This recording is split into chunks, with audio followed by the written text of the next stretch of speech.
O caso chocante da família que cometeu o pior tipo de incesto. Entre pais e filhos Chihuahua. Durante anos, a Sierra Alta de Chihuahua guardou um segredo tão sombrio que nem mesmo o vento quis levá-lo. Este canto esquecido por todos parecia suspenso no tempo, imune à passagem das décadas, onde as leis, a educação e até mesmo a compaixão pareciam ter desaparecido completamente. Tudo começou com uma visita de rotina de uma equipe de vacinação rural. Um dos voluntários, um jovem enfermeiro do norte chamado Andrés, desviou-se do caminho principal devido a um desabamento na estrada e acabou num caminho secundário que não aparecia em nenhum mapa moderno. Foi então que, sem querer, ele se deparou com uma comunidade de não mais de 8 casas, construídas com telhas enferrujadas e madeira podre. A terra era árida. O silêncio absoluto. Não havia postes elétricos, não se ouviam rádios, nem mesmo latidos de cães. Apenas o som bruto do vento e uma estranha sensação de que alguém o observava das sombras. Uma menina o olhava da porta de uma dessas cabanas. Descalça, vestida com um trapo que mal lhe cobria o corpo, com os cabelos pretos completamente emaranhados. Quando ele se aproximou, ela não se moveu. Ela não recuou, não cumprimentou. Ela apenas o observou com grandes olhos imóveis. Então, sem abrir muito a boca, ela murmurou uma palavra que o congelou. Tu és também meu tio. Foi essa frase que o fez entender que algo ali não estava bem. E foi também essa frase que o levou a descobrir um dos casos mais perturbadores de que me lembro. O meu nome é Burgo, e isto é México Proibido. Se você ainda não é inscrito no canal, eu te convido a fazê-lo agora mesmo. Aqui você não encontrará histórias comuns, mas os segredos que o país escondeu debaixo da terra, atrás de portas fechadas, ou nos cantos onde ninguém quer olhar. Inscreva-se e ative as notificações e ouse conhecer o que outros preferem ignorar. Andrés não conseguiu responder nada à menina. Ele apenas a olhou com o coração batendo forte. Da cabana saiu uma mulher, com o rosto seco e enrugado, que parecia ter entre 40 e 70 anos. Era impossível calcular com precisão. Ela lhe disse que eles não precisavam nem de vacinas, nem de ajuda. Ela lhe pediu para ir embora. Mas antes de partir, Andrés avistou, através da abertura de uma porta, um homem idoso sentado num colchão velho, com o olhar ausente. Perto dele, uma jovem grávida segurava nos braços uma criança adormecida que parecia muito jovem. Andrés voltou ao centro de saúde, mas não conseguiu tirar essa imagem da cabeça. Ele tentou denunciá-lo, mas nem a municipalidade nem o DIF conheciam a existência desse estabelecimento. Eles lhe disseram que era provavelmente uma comunidade menonita fechada ou um grupo religioso. Ninguém quis ouvi-lo. Foi então que ele procurou Clara, uma enfermeira idosa, aposentada, que havia trabalhado durante décadas na zona rural. Ele lhe contou tudo. Ela não ficou tão surpresa com o que ele dizia, mas pelo lugar de que ele falava. Ela mencionou que, há muitos anos, ela tinha ouvido rumores de uma família que vivia além da Colina das Almas, mas que nenhum funcionário tinha ousado ir tão longe. Eles diziam que lá, no tempo da Revolução, bandidos tinham se refugiado. E mais tarde, um casal de primos que tinha sido expulso da aldeia por querer casar-se em segredo.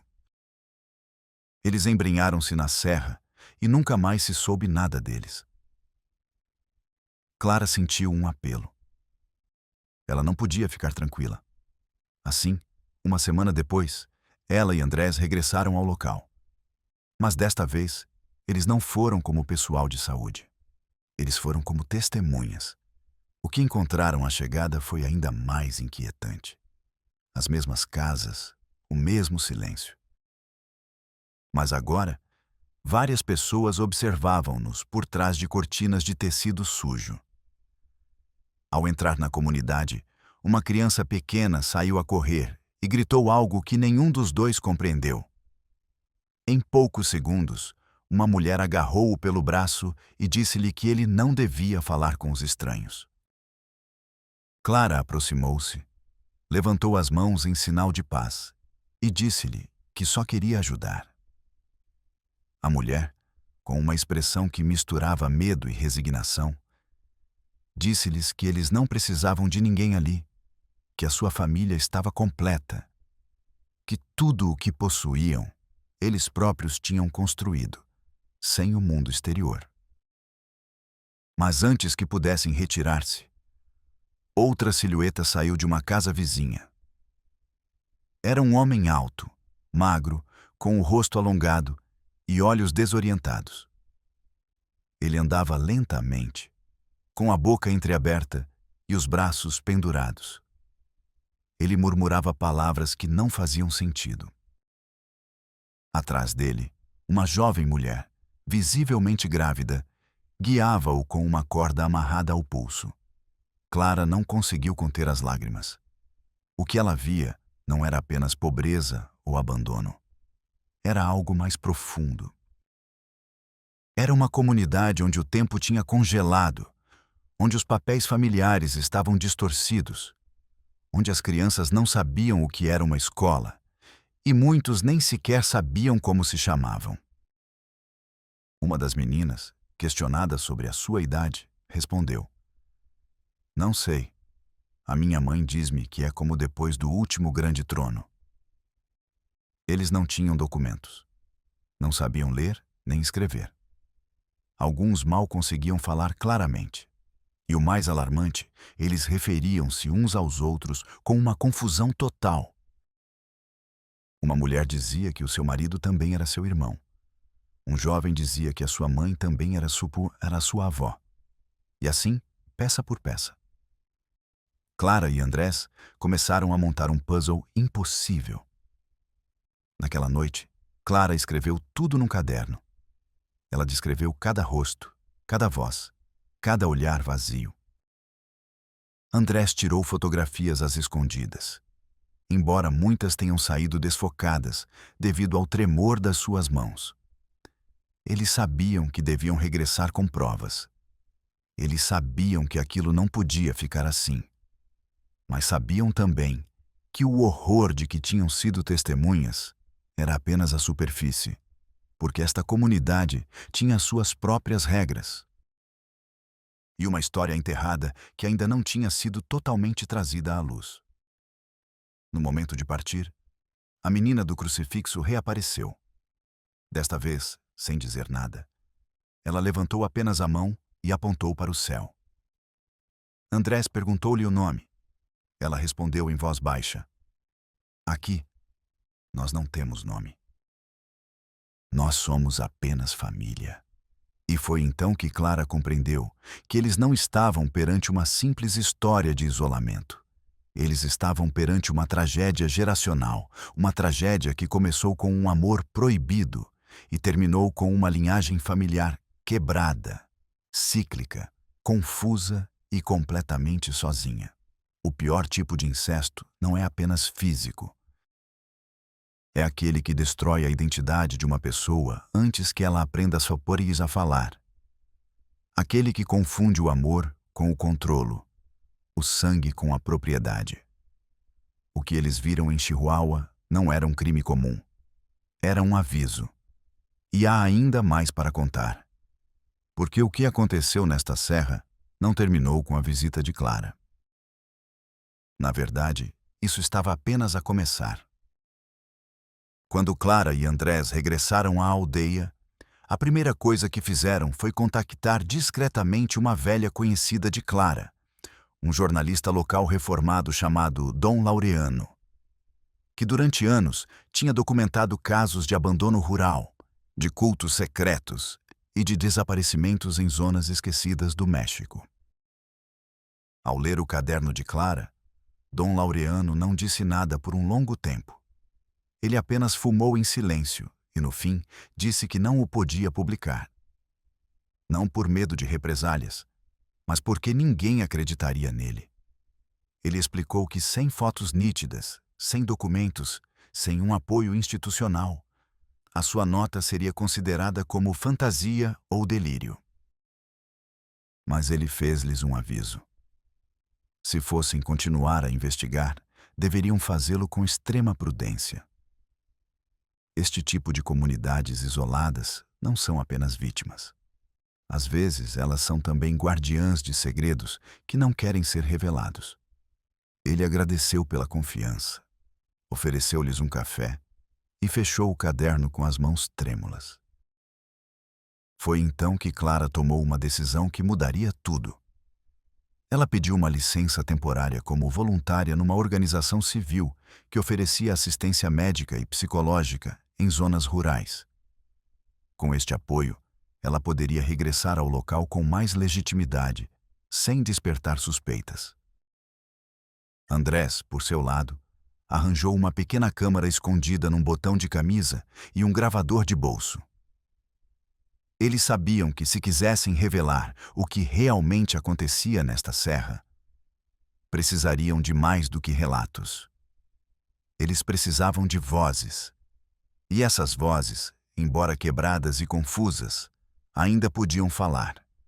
Uma semana depois, partiram novamente. Desta vez, chegaram com uma carrinha carregada de provisões, de roupas, de cobertores, de cadernos, de lápis e de um kit de primeiros socorros completo. À sua chegada, foram recebidos com uma mistura de curiosidade e de medo. Algumas crianças aproximavam-se, olhavam para as caixas, tocavam nos lápis como se fossem objetos mágicos. As jovens mulheres, muitas delas grávidas, mantinham-se à distância, observando em silêncio. Os homens não saíam das casas. Clara aproximou-se com as suas habilidades. Ofereceu biscoitos, sabão, uma bebida. A rapariga do crucifixo reapareceu. Desta vez, com um leve sorriso, ela ficou apenas um segundo. Clara acariciou-lhe o cabelo e, ao perguntar-lhe o nome, a rapariga sussurrou: "Às vezes chamam-me Maria, mas nem sempre." Esta frase repetiu-se noutras bocas. Ninguém tinha um nome fixo. Eles usavam nomes intermutáveis, genéricos. Alguns chamavam-se mãe e pai, mas também irmão ou avô, dependendo do dia. Uma mulher com olhos encovados disse que o seu filho era também o seu sobrinho. Outra jovem mulher, com um bebê nos braços, afirmou que a sua irmã mais nova era também a sua filha. Clara tentava não mostrar o horror.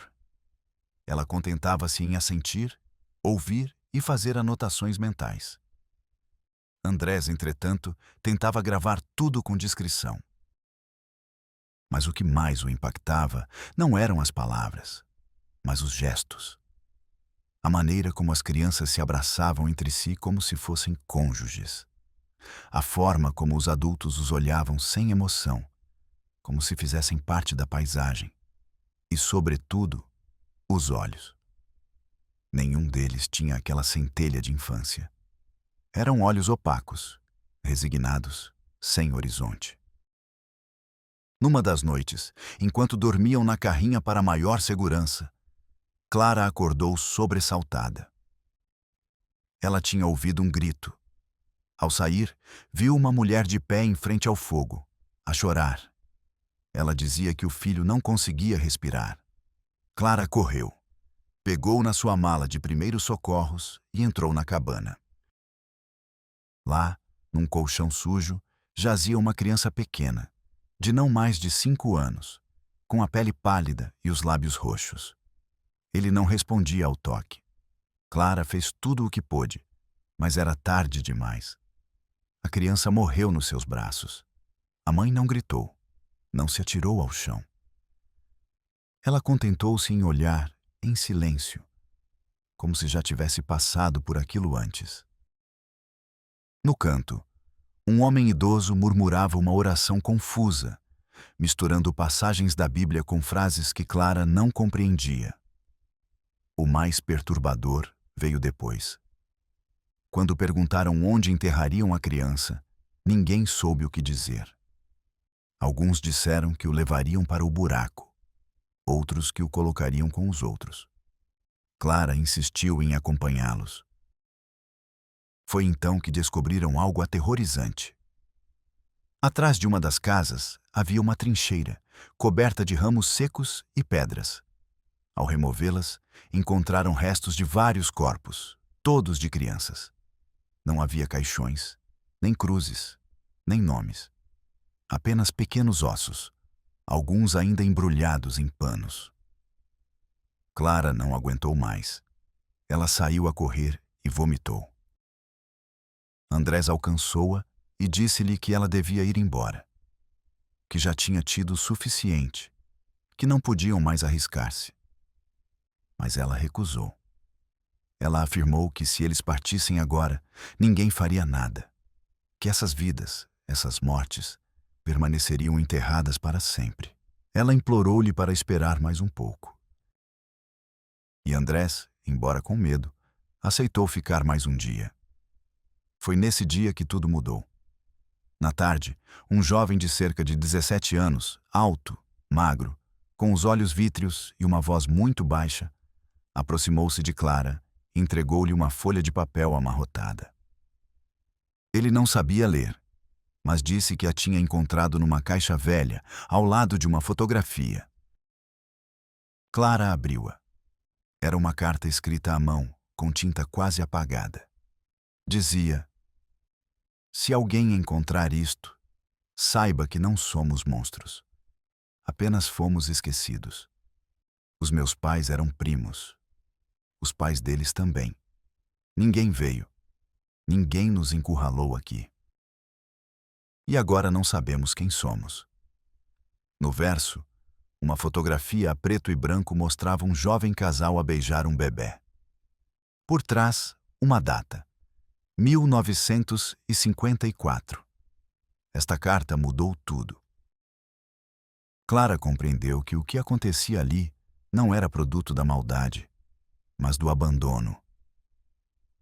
De uma corrente que começou há décadas, com uma expulsão, com uma rejeição social, com uma família que decidiu esconder-se para sobreviver. E a cada geração, a linha tornou-se mais difusa. O incesto deixou de ser um pecado. Tornou-se costume, norma, necessidade. Porque não havia mais ninguém. Naquela noite, Clara e Andrés decidiram fazer algo impensável: tentar tirar uma das meninas de lá. Não sabiam se conseguiriam, mas sabiam que deixá-la seria condená-la. Escolheram a menina do crucifixo. Chamavam-na de Maria, mas ela própria não tinha certeza do seu nome. Perguntaram-lhe se queria conhecer outro lugar, aprender a ler e ir à escola. Ela perguntou o que era uma escola. Clara disse-lhe que era um lugar onde as crianças podiam sonhar. A menina não compreendeu, mas aceitou. Antes de partir, deixaram comida, medicamentos, cobertores. Despediram-se dos poucos que confiavam neles. E ao amanhecer, com o coração a bater, saíram da comunidade com a menina nos braços, sem olhar para trás. Mas o caminho não seria fácil, porque havia aqueles que não queriam que a menina partisse. Porque naquelas montanhas, o proibido não era o incesto, mas a mudança, e eles tinham-na desafiado. A menina viajava em silêncio, sentada na parte de trás da carrinha, embrulhada numa velha manta que Clara tinha trazido especialmente para ela. Ela não falava, não fazia perguntas, não mostrava medo nem entusiasmo. Observava apenas pela janela, com aqueles grandes olhos escuros que não pareciam registrar o que viam. Andrés conduzia com as mãos suadas, olhando o retrovisor a cada poucos segundos. Clara estava ao lado dele, segurando a mochila que continha a carta, a fotografia e um punhado de notas manuscritas, que esperava entregar mais tarde às autoridades competentes. Mas, no fundo, ambos sabiam que não estavam totalmente certos do que estavam a fazer. Tinham ultrapassado um limite invisível. Já não eram meros observadores, já não eram testemunhas. Agora, tinham se tornado parte da história. Uma história demasiado pesada, demasiado complicada para a carregar sozinhos. Quando finalmente chegaram à aldeia mais próxima, um estabelecimento humilde com uma clínica rural e uma escola primária, procuraram uma antiga amiga de Clara, a irmã Letícia, uma freira que dirigia um pequeno lar para crianças. A freira, ao acolher a menina, compreendeu imediatamente que algo não era normal. Não por causa das suas roupas ou do seu silêncio, mas por causa da forma como evitava todo o contato humano. Ofereceu-lhe um copo de leite e um pão. A menina aceitou, mas antes de comer, olhou para Clara e para o seu rosto. Posso? Como se até aquele momento tudo tivesse de ser aprovado por outra pessoa. Durante os dias seguintes, tentaram inscrevê-la temporariamente no lar, mas depararam-se com o primeiro grande obstáculo. Ela não tinha certidão de nascimento, nem CURP, nem qualquer documento. Ela era, aos olhos do Estado, uma inexistente. Clara tentou explicar a situação com toda a prudência possível. Mas os burocratas escutavam com ouvidos moucos. Exigiam provas, documentos oficiais, nomes. Nada disso existia. Quando mencionaram a carta, a foto e as gravações, eles lhes disseram que não podiam tomar medidas baseadas em relatos orais, nem em testemunhos sem apoio legal. E que, de fato, tirar a menor desta comunidade podia constituir uma falta grave? A ameaça era implícita. Andrés enfureceu-se. Ele não entendia como era possível punir aquele que tenta salvar uma menina do abandono e, ao mesmo tempo, proteger a inação oficial. Clara, com mais experiência, o acalmou. Ela lhe disse que era o México. Um país onde o invisível não existe enquanto não explode. Onde o proibido só é reconhecido quando se torna escândalo. Ela lhes pediu para serem pacientes, que eles buscassem outro caminho. Foi então que o inesperado aconteceu. Uma tarde, enquanto a menina desenhava figuras simples em uma folha de papel, pois não sabia nem escrever, nem ler, mas intuía formas, ela começou a cantarolar uma melodia. Era uma melodia antiga, sem palavras, repetitiva, com um ritmo estranho. Clara lhe perguntou onde a tinha ouvido. A menina respondeu: "Minha mãe a cantava quando chorava." Mais tarde, Clara repetiu esta melodia para Letícia, que reconheceu alguns acordes e cânticos religiosos semelhantes da década de 40, usados nas procissões do norte. A conexão foi tênue, mas despertou algo na freira. Ela procurou em velhos arquivos da igreja local. E lá, entre documentos amarelados, ela encontrou um dossiê esquecido. O de um casal excomungado em 1953 por tentativa de casamento consanguíneo. Os nomes coincidiam parcialmente com o que estava escrito na carta encontrada pelo adolescente. Era uma pista. E, ao mesmo tempo, uma confirmação. A história que Clara e Andrés estavam montando não era totalmente nova. Havia antecedentes. Ecos de algo que já havia sido alertado, mas nunca levado em conta. Anos de omissão. Décadas de abandono.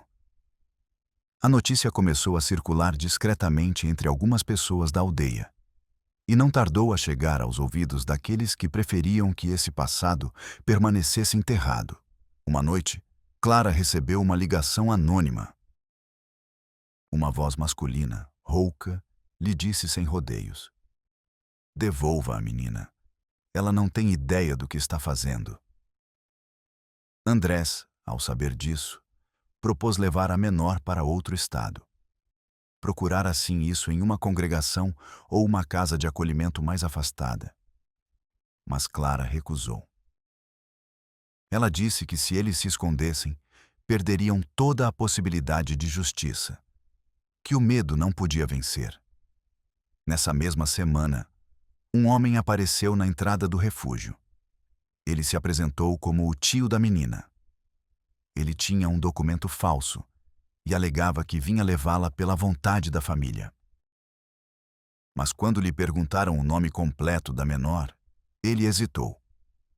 A polícia local foi chamada, mas não agiu.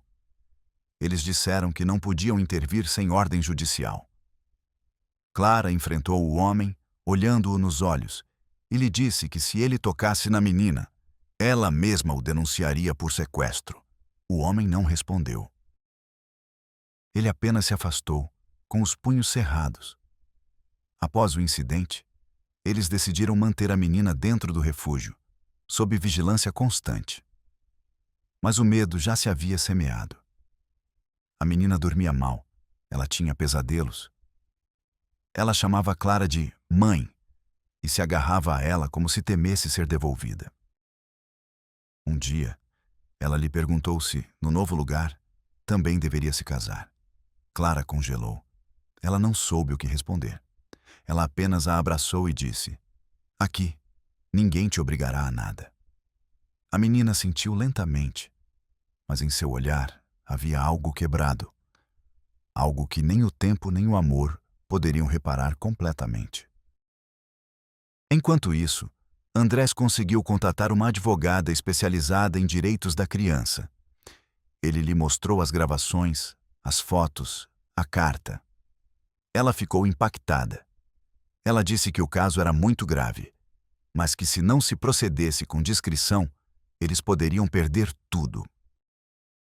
Seu escritório apresentou um recurso sob a figura da proteção de menores, com uma narrativa centrada na omissão do Estado e no direito superior da menina à identidade e à segurança.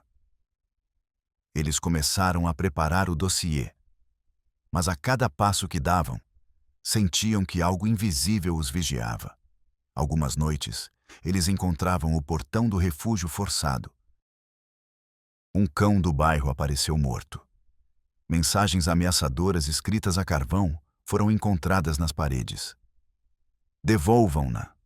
Eles não entendem o que estão fazendo. O sangue não se quebra. Clara não dormia mais tranquila. Letícia reforçou as fechaduras. E a menina, ainda sem nome legal, começou a se chamar Lumière. Ela disse que havia sonhado. Que um homem de barba branca lhe havia dito que ela era como uma luz na escuridão. Esse nome, escolhido por ela mesma, foi o que eles usaram na queixa. Lumière. Porque isso representava um raio de clareza no meio de um denso nevoeiro de segredos, de abusos normalizados, de gerações marcadas pela ignorância. Um nome que não trazia passado, mas que abria uma possibilidade. Quando finalmente apresentaram a queixa, não foi em Chihuahua. Foi na Cidade do México, com o apoio de uma organização nacional. Lá, os documentos foram levados a sério. Uma psicóloga infantil foi designada, uma intervenção federal foi solicitada. Mas a história estava longe de terminar, porque enquanto tudo isso acontecia, no mais profundo da Sierra, a comunidade de onde Lumière havia partido se preparava para algo. Um homem idoso, considerado líder desse grupo, reuniu os adultos. Ele lhes disse que a menina que ele havia levado era especial. Que se falassem sobre isso, todos estariam em perigo. Que era hora de cerrar fileiras. Que ninguém mais deveria entrar. E se tentassem, não sairiam. E assim começou um novo capítulo, onde não se tratava mais apenas de salvar uma menina. Agora era uma luta para quebrar o silêncio, para parar o ciclo. E para enfrentar aqueles que, durante gerações, confundiram família com aprisionamento, amor com posição e sangue com destino. O dossiê de Luz foi aceito pelas autoridades da Cidade do México. E pela primeira vez em décadas, alguém de fora dessa sierra dava um nome a uma história enterrada. O nome escolhido por ela se tornou símbolo e escudo. Mas embora a lei começasse a se mover lentamente, nas sombras de Chihuahua o silêncio se tornava mais denso. A comunidade, esse agrupamento fechado de casas de madeira podre e de olhares vazios, sabia que havia sido exposta. A ausência da menina se sentia como um vazio aberto, um ar frio no meio do enclausuramento familiar. Alguns dos adultos, confusos e assustados, começaram a perguntar se o mundo do exterior os puniria. Mas o líder, o mais velho de todos, repetia que não devia se intrometer, porque essa menina não sabia nada, que ela estava contaminada e que se ela voltasse, ela seria purificada. Enquanto isso, na cidade, Clara e Andrés viviam entre escritórios, reuniões legais e noites de insônia. A advogada que os assistia, Patrícia, uma mulher firme e silenciosa, os advertiu que, por mais sólido que fosse o caso, o sistema podia se fechar como uma armadilha se não se gerisse cada etapa com prudência. Havia interesses políticos, burocráticos e uma cultura institucional que preferia olhar para outro lado quando se tratava de zonas rurais e de votos, nem câmeras. Mas apesar disso, eles obtiveram uma primeira vitória. A proteção oficial temporária de Luz, atribuída sob a guarda da congregação dirigida por Letícia, com a condição de seguir um processo de reintegração emocional e de adaptação social. Luz começou a assistir a aulas básicas com outras meninas do abrigo. No início, ela não falava. Ela se sentava em silêncio, observando tudo com uma mistura de espanto e distância. Mas pouco a pouco, ela começou a desenhar. Seus primeiros traços serão confusos, círculos concêntricos, figuras sem rosto, cruzes invertidas sem compreender o significado. Depois, apareceram rostos, o de uma mulher com cabelos longos e com expressão triste. O de um homem com olhos grandes, com uma corda na mão. O de uma casa com uma única janela e sem porta. A psicóloga infantil atribuída, uma jovem chamada Mirella, interpretou esses desenhos como uma expressão traumática. Mas o que mais atraiu sua atenção foi a maneira como Luz se referia a algumas pessoas com mais de um papel. Ela dizia que sua mãe era sua irmã e que seu pai era também seu avô. Quando Mirella perguntou se ela compreendia por que isso não era possível, a menina abaixou a cabeça e respondeu: "É que lá tudo é família." Essa frase, dita com uma inocência absoluta, marcou Mirella profundamente. Porque não era somente uma confusão genética.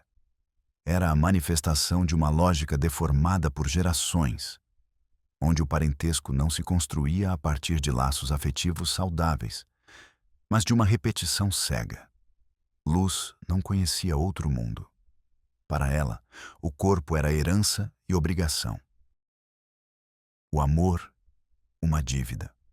A obediência, uma forma de ser aceita. Em paralelo, Andrés decidiu retornar a Chihuahua desta vez sem Clara para não mais expô-la. Seu plano era coletar novas provas, tentar falar com alguém dentro da comunidade, confirmar se havia mais crianças em perigo. Ele contatou um fotógrafo documentarista, especializado em aldeias fantasmas e áreas marginalizadas, para que o acompanhasse com uma câmera mais discreta. Juntos, eles se dirigiram à serra, com mapas atualizados, lanternas e um gravador camuflado. Mas ao chegar, eles se encontraram diante de uma paisagem diferente. Onde antes havia caminhos de terra, havia agora árvores derrubadas. As casas pareciam desabitadas. Não se ouvia nem vozes, nem passos. O lugar tinha sido ainda mais dissimulado, como se a terra tivesse querido engoli-lo. Mas André sabia que eles estavam lá. Ele o sentia. Na sombra, atrás das fendas, havia olhos que observavam. Em dado momento, eles ouviram um canto. Uma voz feminina, monótona, repetindo uma melodia em loop. Era a mesma que Luz tinha cantarolado semanas antes. Andrés a gravou. O fotógrafo tirou algumas fotos, mas eles não puderam se aproximar mais. O ar estava denso e o medo crescia a cada minuto. Ao voltar, Andrés entregou o material a Patrícia, que começou a redigir uma queixa formal por possível desaparecimento forçado de menores, negligência estatal e ocultação. Mas eles precisavam de algo mais contundente. Foi então que a sorte, ou o destino, lhes desferiu um golpe inesperado. Uma funcionária do Registro Civil de Chihuahua, ao ouvir o caso durante uma discussão informal, confessou que há anos ela tinha recebido documentos estranhos, onde vários nascimentos estavam registrados com os mesmos pais, apesar dos anos de diferença. As assinaturas eram idênticas, os nomes repetidos. Tudo indicava que alguém tinha falsificado documentos dentro do sistema para manter uma estrutura de legalidade aparente. Com esta peça em mãos, a advogada pôde apresentar o caso a um tribunal federal. Pela primeira vez, um juiz aceitou emitir uma ordem para investigar formalmente a comunidade, sob a supervisão da Guarda Nacional e com o acompanhamento dos direitos humanos. A operação foi preparada em segredo. Ela não devia vazar. Eles não podiam avisá-los, porque eles sabiam que se lhes dessem tempo, eles desapareceriam de novo. No dia da operação, Clara não dormiu. Letícia acendeu uma vela na capela da hospedaria. Luspilo carregava o crucifixo de madeira que ele tinha guardado desde que a conheceram. Andrés, de lado, observava tudo em silêncio. Ele sabia que aquele dia marcaria um antes e um depois.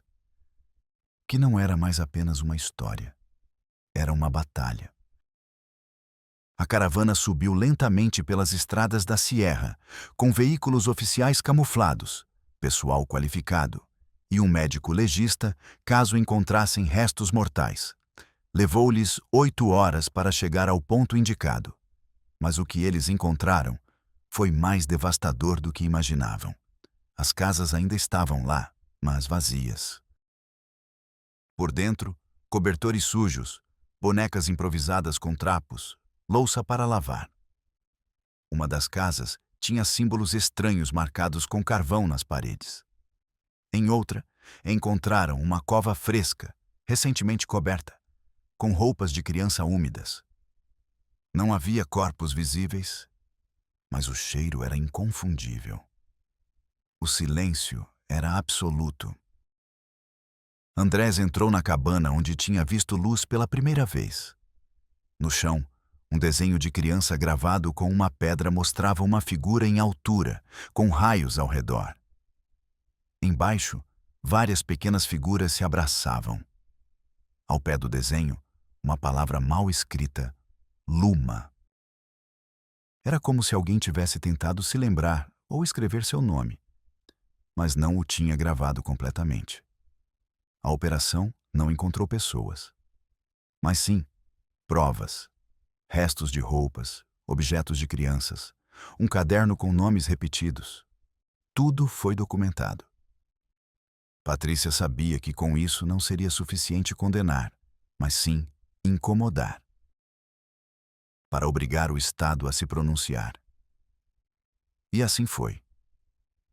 Dias depois, a notícia começou a circular em pequenos meios de comunicação. Falava-se de uma comunidade desaparecida, de um possível incesto geracional repetido, de crianças nascidas sem registros.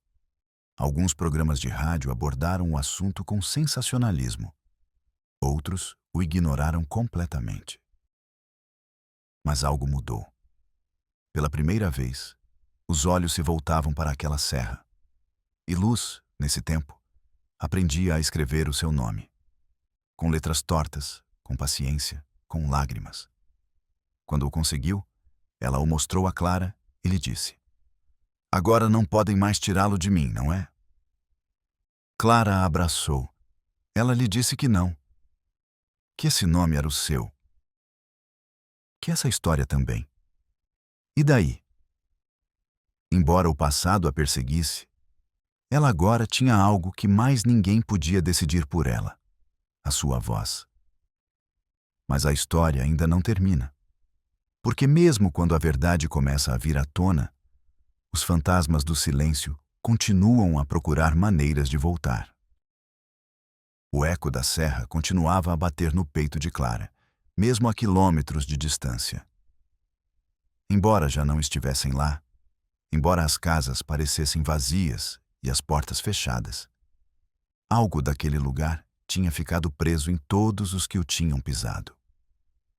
Andrés o sentia nos seus sonhos, onde os rostos sem nome o olhavam da escuridão de cabanas sem janelas. Luz o carregava na pele, na forma como tremia quando alguém a abraçava de surpresa, ou quando ouvia uma porta se fechar com força. Clara o carregava nos seus ombros, em cada página do caderno onde tinha anotado os detalhes que o mundo parecia querer esquecer. Após a operação, as autoridades viram-se obrigadas a emitir um comunicado sucinto. Elas reconheceram a existência de uma comunidade sem registros oficiais, assinalaram a possibilidade de negligência no sistema de saúde e educação rural e prometeram uma investigação interna. Mas elas não mencionaram a palavra incesto. Não falaram de abusos. Não reconheceram o horror que se repetira por gerações debaixo do seu nariz, entre velhas árvores e caminhos poeirentos. Elas disseram apenas que medidas seriam tomadas. Patrícia, a advogada, sabia que isso significava pouco ou nada, que o peso de sustentar a denúncia recaía agora sobre eles. Eles começaram a recolher testemunhos de outros assistentes sociais, professores rurais, religiosos e médicos que, em algum momento, tinham ouvido rumores semelhantes em outras partes do país. Algumas histórias falavam de crianças que não sabiam a sua idade. Outras, de mulheres grávidas, que asseguravam nunca ter saído de sua casa. Havia padrões. Havia sinais, mas ninguém os tinha conectado até então. No meio desse trabalho, Luz seguia o seu processo de reintegração. Ela começou a frequentar terapias semanais com Mirella, a psicóloga. Ela aprendia novas palavras a cada dia. Escrevia frases curtas. Eu sou luz. Luz está aqui. Eu não vou embora. Cada uma era uma afirmação. Uma tentativa de afirmar a sua existência após ter sido invisível. Ela também começou a fazer perguntas. Ela queria saber o que era uma família normal. O que faziam os pais com os seus filhos? Por que algumas meninas tinham aniversários e outras não? Por que, se ela tivesse tido, ninguém lhe tinha dado um dia? Uma tarde, durante o lanche, Luz perguntou se podia ter uma vela no seu quarto. Clara perguntou-lhe por quê. E ela respondeu: para falar com Deus sem que ele tivesse medo de mim. Esta frase desarmou toda a gente. Porque no seu mundo anterior, Deus tinha sido um nome proibido ou manipulado. Por vezes era aquele que punia. Por vezes, aquele que se calava. Nunca aquele que ouvia. Letícia, a irmã da pousada, começou então a ensinar-lhe pequenas orações. Ela não impôs nenhuma doutrina. Falou-lhe apenas de um Deus que abraça, que perdoa, que não precisa de sangue nem de castigos para amar. Luz começou a dormir melhor. Já não tinha pesadelos todas as noites. Por vezes, até ria. Um dia, desenhou uma casa com muitas janelas. No centro, uma figura de cabelo curto, rodeada de outras mais pequenas. Perguntaram-lhe quem era, e ela respondeu: sou eu quando tiver uma filha, mas ela terá o seu próprio nome, não usará o meu. Entretanto, a equipa legal de Patrícia conseguiu abrir um processo de investigação formal no Ministério Público dos Delitos contra a Infância. Foi pedida uma perícia antropológica para compreender a estrutura da comunidade. Foi pedida uma nova inspeção, com o acompanhamento de organizações internacionais. Mas os ataques também começaram. Um meio de comunicação local publicou uma nota que acusava Clara e Andrés de manipulação emocional e de exagero. Diziam que não havia provas claras de incesto, que tudo era produto de um olhar colonialista sobre uma comunidade alternativa. Era uma defesa disfarçada, mas perigosa. A nota tornou-se viral entre alguns círculos que defendiam a autodeterminação das comunidades fechadas. Grupos radicais começaram a enviar mensagens agressivas para a pousada. Alguns falavam de roubo de menores. Outros diziam que Clara procurava a glória. Letícia recebeu uma ameaça escrita: "Deixem em paz o que vocês não compreendem." Até Luz começou a notar o nervosismo nos adultos. Um dia, perguntou a Clara se era pecado ter saído de casa. Clara pegou nas mãos dela e disse-lhe que não, que a única coisa má era obrigar alguém a ficar onde não queria estar. Para a proteger, decidiram mudar a sua localização. Ela foi transferida para uma pousada mais segura, com acesso limitado e vigilância. Mireia continuou a acompanhá-la. Clara ia visitá-la todas as semanas. Andrés, de tempos a tempos, escrevia-lhe cartas que ela guardava numa pequena caixa de cartão. Ela lia essas cartas com a boca silenciosa, seguindo as palavras com o dedo, como se cada linha fosse uma ponte para um mundo distinto. Um dia, durante uma sessão com Mireia, Luz contou um sonho. Ela disse que tinha visto uma mulher na floresta, vestida de branco, que segurava uma lanterna acesa. Que essa mulher lhe dizia para não voltar para trás. Que o caminho era longo, mas a luz não se apaga se a protegermos. Quando Clara a ouviu, soube que a menina estava a encontrar a sua própria linguagem. Que a escuridão já não era a única voz na sua cabeça. No entanto, nem tudo era progresso. Patrícia recebeu uma notificação preocupante. A comunidade tinha interposto uma queixa formal, assegurando que a menina tinha sido raptada por pessoas externas. Eles utilizaram advogados, nomes falsos, documentos irregulares. Mas eles conseguiram abrir um processo. O Estado devia agora demonstrar que a guarda temporária era legítima e necessária. Era uma nova frente de batalha. O juiz encarregado pediu uma audiência especial. Clara foi citada. Andrés também. Luz devia declarar. Embora ela tivesse apoio psicológico e proteção jurídica, o simples facto de a colocar perante um tribunal era uma enorme violência simbólica. Apesar de tudo, eles aceitaram. Porque eles sabiam que, se Luz falasse, tudo poderia mudar. No dia da audiência, a sala estava cheia de silêncio. Luz entrou com um vestido branco e o crucifixo na mão. Ela caminhou lentamente, sem olhar para os lados. Ela sentou-se diante do microfone e, quando o juiz lhe perguntou se queria falar, ela apenas disse: "Sim, mas não sei como." Então, Clara pegou na mão dela e disse-lhe: "Diz apenas o que sentes." Luz respirou profundamente e, com uma voz implorante, ela começou a contar a sua história. Ela não utilizou termos legais. Ela não falou de incesto nem de abuso. Ela apenas disse que onde vivia antes, ninguém tinha nome, que as noites eram longas, que por vezes não havia comida, que as mães também eram irmãs, e que um dia alguém lhe tinha dito que ela podia ter um nome diferente, que ela podia ter luz. Quando ela terminou, Houve um silêncio tão profundo que parecia que ninguém respirava. O juiz ajustou os seus óculos. Ele tirou notas. E antes de suspender a sessão, ele olhou para Luz e disse-lhe: "Obrigado pela tua coragem." Clara saiu do tribunal com o coração apertado. Andrés tinha os olhos vermelhos. Patrícia, pela primeira vez, sorriu. Eles sabiam que nem tudo estava ganho.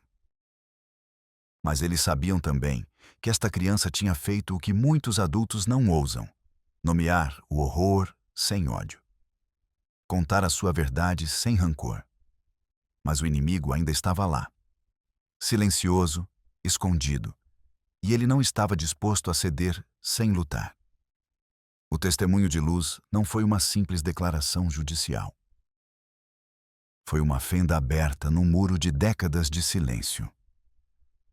As palavras de uma criança sem nome, sem aniversário, sem passado oficial, ressoaram para além do tribunal.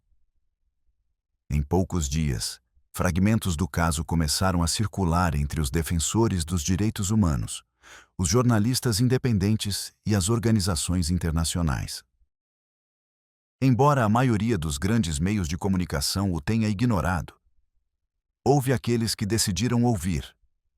Pequenos portais de informação, blogs de investigação, até mesmo universidades começaram a pedir acesso ao processo. A história que tinha sido enterrada na Sierra de Chihuahua começava a sair do subsolo. O juiz, depois de ter analisado os documentos, ouvido os peritos e considerado a gravidade das circunstâncias, proferiu uma resolução histórica. Luz permaneceria sob guarda protegida, com assistência psicológica, educativa e espiritual. A necessidade de criar um novo enquadramento de identidade para ela foi reconhecida, permitindo-lhe adotar legalmente o nome que tinha escolhido. Pela primeira vez, o Estado reconhecia não só a sua existência, mas também o seu direito de decidir quem ela era. No entanto, a resolução também revelou uma verdade dolorosa.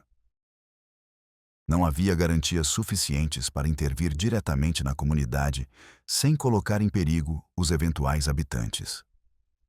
O acesso era complexo, a estrutura interna era hermética, e as instituições locais permaneciam ambíguas e relutantes. O dossiê permaneceria aberto. Mas as ações concretas dependiam de futuras provas, de outras vozes como a de Luz. E isso, para Clara, era como deixar uma porta entreaberta para o abismo. Nos meses seguintes, a vida de Luz tomou rumos lentos, mas firmes. Ela começou a seguir cursos regulares. Aprendeu a escrever frases completas, a ler contos simples. Mireia notava que ela não evitava mais o contato físico, que ela até procurava carinhos. Letícia a integrou em pequenas atividades comunitárias do abrigo, onde Luz descobriu que podia cuidar dos outros, sem que isso implicasse perder-se a si mesma. Andrés a visitava de tempos em tempos, e ela corria para lhe mostrar os seus novos desenhos, os seus cadernos cheios de letras tortas, as suas flores de papel. Uma noite, durante uma conversa tranquila sob o alpendre do abrigo, Luz perguntou a Clara se ela poderia um dia retornar à serra. Não porque quisesse voltar, mas porque tinha medo de esquecer. Clara lhe respondeu que a memória não se apaga, mas que se transforma, que ela não deveria carregar tudo o que viu, mas sim lembrar-se disso para que não se repita. Luz sentiu lentamente, como alguém que compreende algo que não pode dizer em voz alta. Foi então que ela escreveu a sua primeira carta completa. Ela a endereçou a quem vive onde não há luz. Nela, ela não acusava, não reclamava. Ela dizia apenas que havia outras formas de viver lá fora, que ninguém merece ser o proprietário do corpo de outro, que as meninas podem crescer sem medo. Ela assinou com o seu novo nome, com letras tortas, mas firmes: Luz M. Gonzalez. Não era um sobrenome herdado. Era um novo, escolhido por ela, registrado legalmente, reconhecido por um país que, finalmente, a bela. Enquanto isso, Clara e Patrícia continuaram a trabalhar em silêncio. Elas prepararam relatórios, coordenaram redes de apoio, procuraram financiamento para um projeto piloto que permitiria detetar outras comunidades em situação de isolamento extremo. Andrés, por seu lado, começou a escrever uma crônica com todos os detalhes que tinha registrado, sem sensacionalismo, com respeito, com verdade. Ele sabia que muitos não queriam lê-lo, mas ele sabia também que calar-se é outra forma de cumplicidade. Um ano após a sua saída, Luz acendeu uma bela durante uma cerimônia íntima organizada pelo abrigo. Não era uma festa. Era um ritual de renascimento.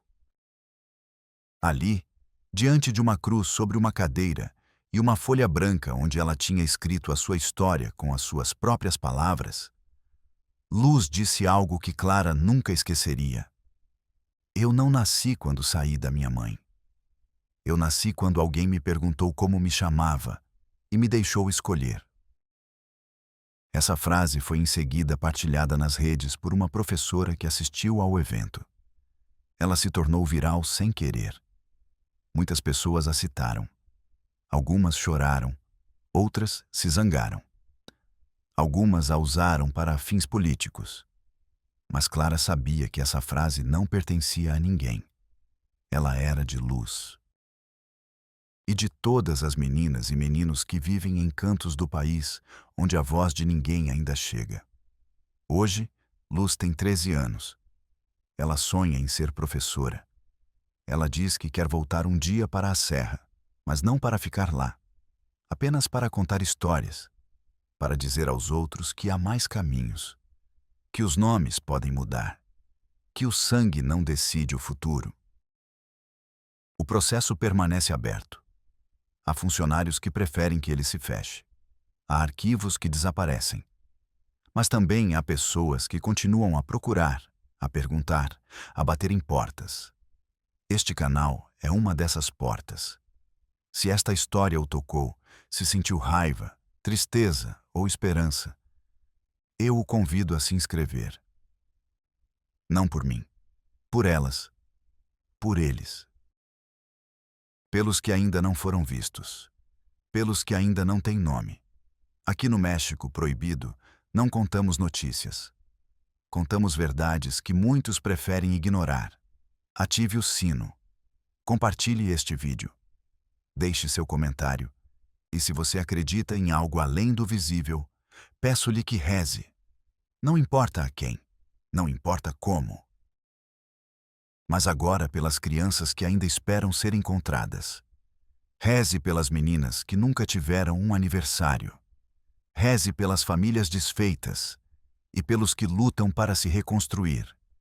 Porque enquanto houver alguém que se lembre, enquanto houver alguém que ouça, enquanto houver alguém que nomeie, a escuridão não vence.